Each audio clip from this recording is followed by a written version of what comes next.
Hey, this is Mike Furchess. Welcome to the first episode of The Movie Guys, and my guest over here is Joey Stone. Good to see y'all. Looking at coming to you each week, doing a video show for television, as well as doing a vlog, which will be a little bit different. We'll tell you something about that. But first of all, we want to tell you something about ourselves.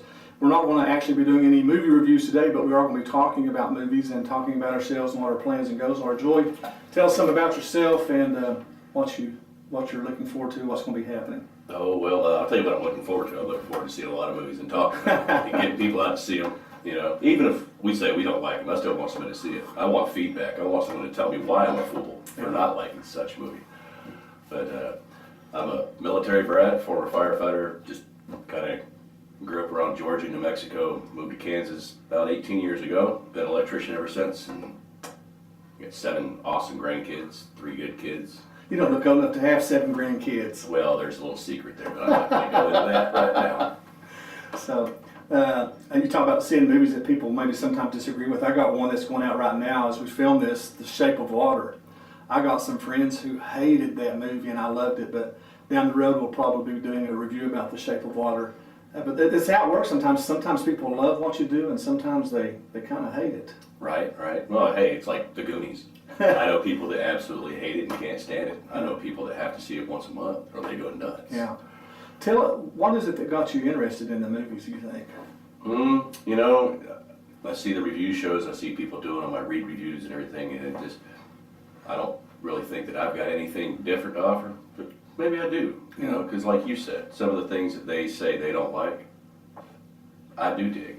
Yeah. I mean, we've watched the Oscars for years and years, and we take notes of everything that wins, even some of the things that are nominated.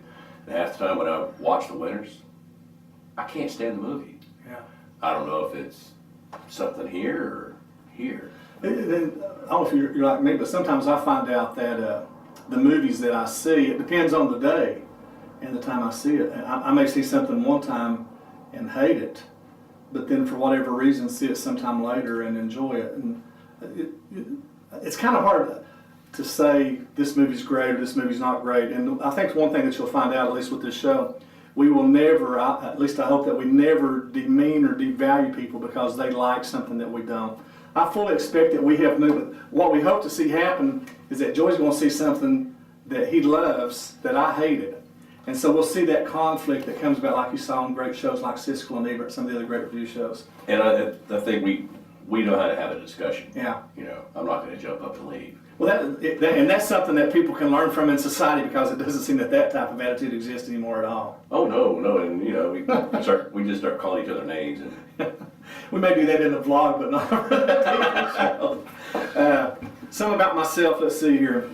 I've been doing movie reviews since about 1981 when I started doing them in college. I had an article called Slip Disc, and initially my reviews were predominantly about music and bands and so forth. And went on to become doing more and more movies. Started actually reading reviews. I've always loved movies, even when I was a little kid. I loved movies. And I know there's some people that don't love movies and they don't like them, and I hear comments like, I ain't going to movies, I can't afford it. Well, then don't watch the show. I hate to say it. If you don't like them, then you probably need to tune over and watch some kind of satire sitcom or something on some other channel. But I've always loved movies. I believe that movies tell a story. I had a professor in college, Beverly Homescog, and she had something that she said, and this was in the early 1980s, that I've never forgotten, that movies have become the most popular form of storytelling on the planet.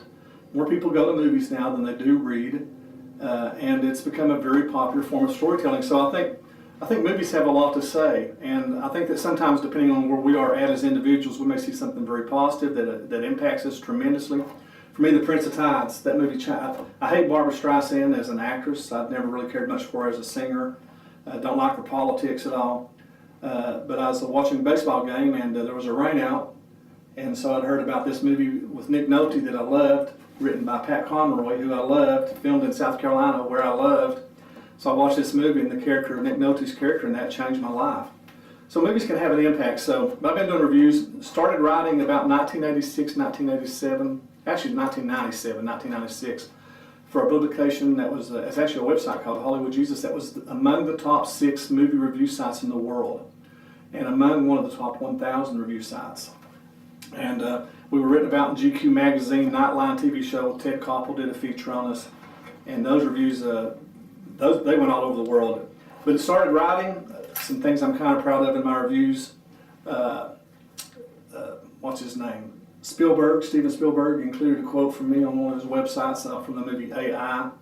Johnny Depp quoted me on one of his websites, and George Romero, who I love, the horror writer. And just did you see my note yesterday that Wes Studi liked my review of the new movie Hostiles and shared that review, which was pretty cool because I love Wes Studi.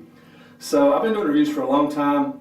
I tend to see spiritual things and things of meaning in movies, so I will point those out as well. But I've been a writer, a preacher, a factory worker, a band member, a band manager. I've done about everything, but movies still kind of hold true, and that I love them. So. Well, I've done just about everything, but I don't know how else to put it, but this right here rings my bell. Yeah. Pops my proverbial cherry. Mine as well, because it's and that's probably something, for the viewers that are watching, find something you love and go for it. That's what we've done. Yeah, we have. We've done that in other segments. And we did a show together called Real People, and that's where I met Joy. And loved doing the show. Robin Lace, Keith Browning were really critical and kind of introducing me to this world to some extent from this side of the camera. Those were some fun times. They were fun. They were interesting. Make this fun too. Yeah. This is going to be a lot of fun. Well, Check it out. kind of what happened was we met each other on set for one of the shows. Yeah. That was down at Great Plains Television, if I'm not mistaken. Yeah, it was. Show. Down there on, was it Greenwood? Yeah. And I had never met Joy, and prior to this show, we've never really talked a whole lot, but I felt that we were good on air together, and I liked him, so thought this would be fun to do. And Joy was one of the first people I asked to help out. Yeah. Mike's a pretty cool cat too. Yeah, Don't let him fool you. What's your approach going to be? I don't know, honestly. I'm all over the board. I am civil when it comes to movies. Yeah. Like you were saying, it does depend upon my attitude when I go in to see it. If something in the beginning just makes me mad, or somebody in the theater makes me mad or distracts me from it, it might change my complete opinion about the movie because maybe I can't get over what just happened. Yeah. I'm working on it. Are you going to... I don't see myself as a reviewer. I should rephrase that.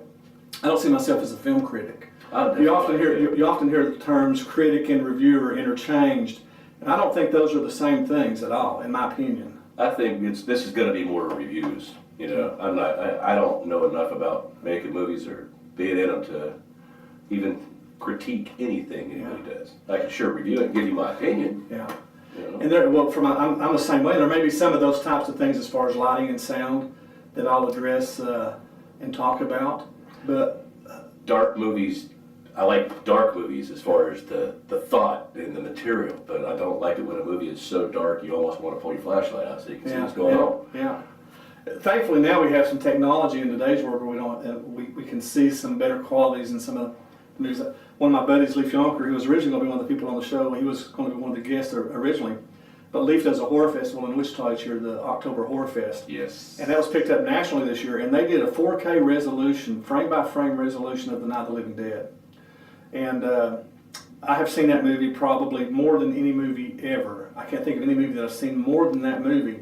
But if you watch the old original versions, it's a very dark movie. Yes. But the resolution on that was like watching a modern, contemporary, filmed with 4K black and white film. It was spectacular. So some of the new technologies in making movies is amazing at what they can do now. Yeah, absolutely. CGI, I like it. Yeah. I do, but I don't. It's obvious. Sometimes when it's obviously CGI, it's like, oh, come on, we'll lose the realism and draw it. Well, do you remember the first movie? Do you remember the first movie you saw that you thought, "Wow, I can't believe how far CGI's come"? I remember my first one. To this day, because I'm the same way. I see all the CGI. It's like, this sucks. This is it's clearly so fake. But I remember the first one that I saw, that the CGI was so good. I thought I noticed it and I still remember it. What was yours? Do you have one? I can't recall my favorite right now, but I can tell you that I basically compare the bad ones to Mystery Science 2000, Mystery Science Theater. That'd be fun to do. Yeah. My first one was The Life of Pi. I don't know if you saw that movie or not. Yes. And the CGI, what they did with that tiger, there were times I thought, this is amazing. I mean, it looks like a real tiger. And of course, you see that technology going over to television now. The green screening was awesome at that period. Yeah. know. Well, that's one of the reasons we're going to be doing what we do with the vlog. For those, again, that don't know, we're going to be doing a vlog in the future. We can go into more detail on some of those types of things, actually do some film clips and show you some things on that. And that'll be airing on a regular basis. We'll put that on YouTube. If you want to know more about the program, you can find us right now at Facebook, www.facebook.com/Wichita Movie Guys, I think is what it is. You hooked up to technology, ever check on that? I think it's Wichita Movie Guys. I do believe that is absolutely what it is. Facebook.com/Wichita Movie Guys. CGI, talking about CGI though, another one that I saw in 3D was the new and the latest Jungle Book. Did you see that one? I have not seen the revamp of that. It was amazing.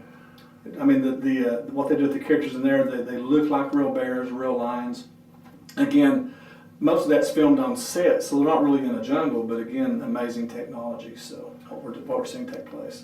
Yeah, if I can remember right, the first 3D movie I ever saw was either Piranha 3D or Jaws 3 in 3D. Yeah. And well, I'm not going to go there right now. My first 3D was the Creature from the Black Lagoon 3D. Our producer over here, Gabe Moore, he's going to go on to see The Shape of Water this evening. We'll be talking about more about that movie next week as well. Hey, we're about out of time for the first segment before we go to commercial break. A couple of things I want to do. I want to remind you that you can check us out again at facebook.com/Wichita Movie Guys. I'll also be looking for the vlog. If you go to that page, we'll be announcing when the vlog is running. We'll have our first vlog running real soon. Probably by the time you see this on television, that vlog will have run. I'm just a regular guy that understands the value of a buck. I've had to work hard jobs. That's what I'm going to be talking about. Was it worth the $10 or the $7 that I saw? So we'll be taking a break. Coming right back to you here. Again, you're watching The Movie Guys with Mike Purchase and Joey Stone.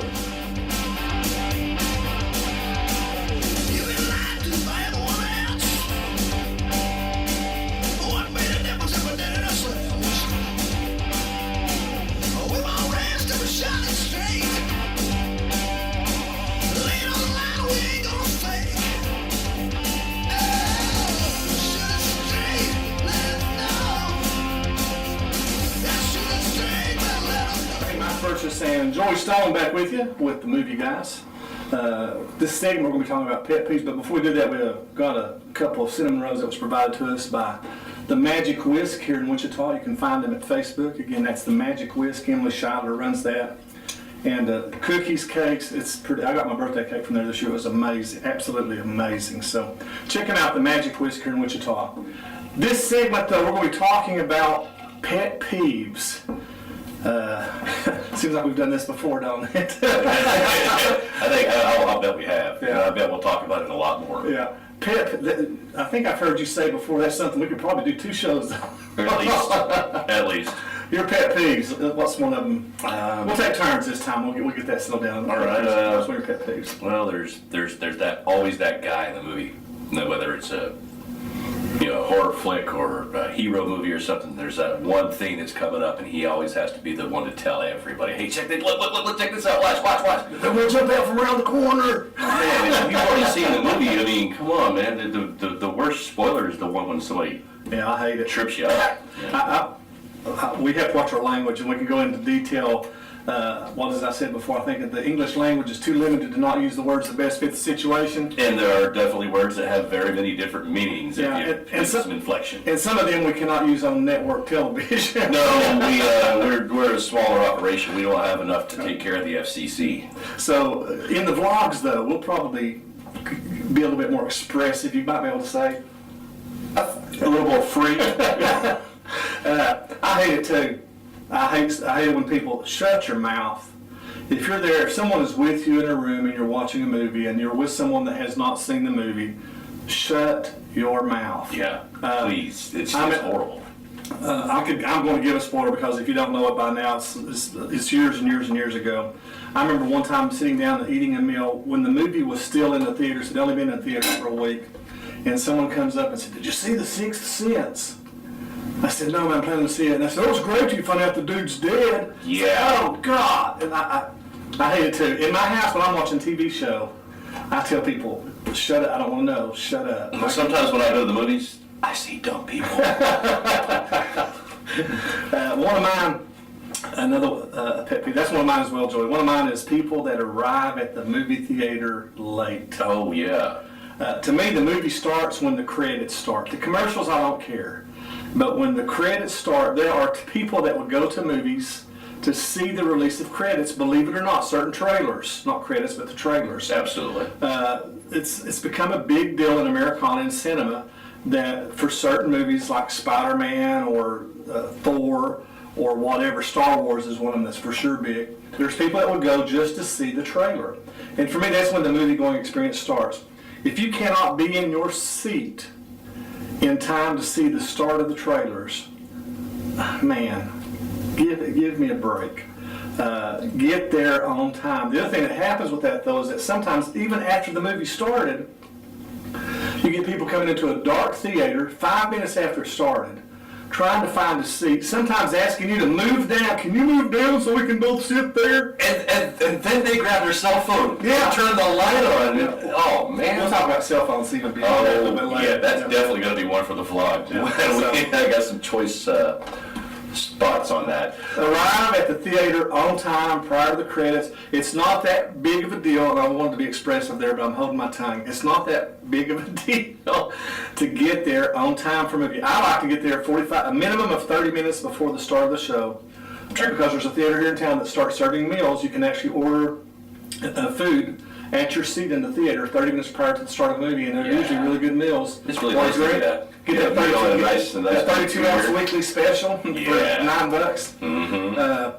But they start 30. But I arrive at least a minimum of 30 minutes early, and I prefer to be there about 45 minutes early, just in case there's something along the way. But get to the theater on time. Get there early. Ladies, if a man's taking you out on a date and he's late getting there, he ain't much of a man. Find another boyfriend. I'll say that. Get to the theater. Get there. He said it. He didn't pull back. No, get there on time.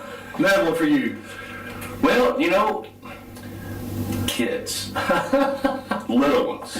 If it's a rated R movie or a PG-13, don't take your 5-year-old, because not only is he going to say words later on at Walmart or Dillon's that I shouldn't be saying in that place. I don't want to have to hear you explain to your kid why somebody's doing what they're doing in the theater either. And they get loud. They want to run around. Yeah. I love kids. You have, 7 grandkids? Yeah, I love kids as well, but there's a time, and to quote Ecclesiastes, kids go to time kid and a movies. place. Kids go to kids movies. Don't take your 5-year-old to a rated R movie. Well, it's kind of like, it seems to be the same time people take their kids to Walmart at 3 a.m. in the morning. Oh, yeah. Yeah. If a movie's rated PG-13, let me tell you, a movie that's rated PG-13 is allowed to have nudity in it. Yep. A movie that's PG-13 is allowed to have the F-bomb in it. Just because the movie's PG-13 does not mean you should be taking your 10-year-old to see that movie. Certainly if there are adults that are there trying to enjoy the movie, and I would say that on an R-rated movie, movies are rated R, that means restricted. No one under 18 allowed without an adult for a reason. There's going to certainly be something offensive. One of the theaters has a cry room for babies. Those are great. If you've got babies, and they're not bad seats, a little bit of privacy there. I get it. Not everybody can afford or can always get a babysitter, especially to go to the movies, Find one that has a cry room. There you go. And go there. But yeah, I totally agree on that. I love kids, but man, it's... I was at a movie the other night, and there's kids running around crazy before the movie started, and I said, they're not going to see this movie, which was rated R, are they? They said, oh, no. And I said, good, because I was going to get my money back if they were. Yeah, right. So that's another one of mine. What about you? You you were speaking earlier about people being there before the trailers, or the previews, for those of you that need a different word for it.